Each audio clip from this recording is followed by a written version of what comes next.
இந்த 5 அறிகுறிகள் இருக்கா அப்படின்னா உங்க ரத்தத்துல சர்க்கரை அதிகமாயிடுச்சு அப்படின்ட்டு அர்த்தம். வணக்கம் ஃப்ரெண்ட்ஸ், உங்க உடம்புல சர்க்கரை அதிகமாயிடுச்சுன்ட்டு உங்களுக்கு தெரியாமலே இருக்கலாம். இந்த 5 அறிகுறிகள்ல ஏதேனும் ஒன்று இருந்தாலே உடனடியாக டாக்டர் கிட்ட போங்க. ஃபர்ஸ்ட், அடிக்கடி சிறுநீர் கழிப்பது, அதாவது ஃப்ரீக்வெண்ட் யூரினேஷன். ராத்திரி நேரத்துல அடிக்கடி சிறுநீர் கழிக்க எந்திரிச்சிருக்கிறீங்களா? இதுதான் முதல் அறிகுறி. இரண்டாவது அறிகுறி, அதிகமான தாகம். எவ்வளவு தண்ணீர் குடிச்சாலும் தாகம் அடங்கவே மாட்டேங்குதா? இதுதான் ரெண்டாவது அறிகுறி. மூன்றாவது, காரணம் இல்லாத எடை இழப்பு, அன்எக்ஸ்பிளைன்ட் வெயிட் லாஸ். சரியா சாப்பிட்டும் உங்கள் உடல் எடை திடீர்னு குறையுதா? அப்பனா கவனம் தேவை. நான்காவது, அதிகமான பசி மற்றும் சோர்வு.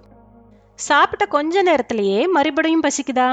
எப்போது பார்த்தாலும் டயர்டாவே இருக்கா? ஐந்தாவது, மங்கலான பார்வை. திடீர்னு உங்க கண் பார்வை மங்கலா தெரியுதா? இதுவும் சர்க்கரை நோயின் அறிகுறியாகவே இருக்கலாம். இந்த 5 அறிகுறிகளையும் அலட்சியப்படுத்தாதீங்க. ஒரு சின்ன இரத்த பரிசோதனை உங்கள் வாழ்க்கையை காப்பாற்றும். உடனடியா இரத்த பரிசோதனை செய்து பார்த்துக்கோங்க. ஆரோக்கியமா இருங்க. நன்றி, வணக்கம் ஃப்ரெண்ட்ஸ்.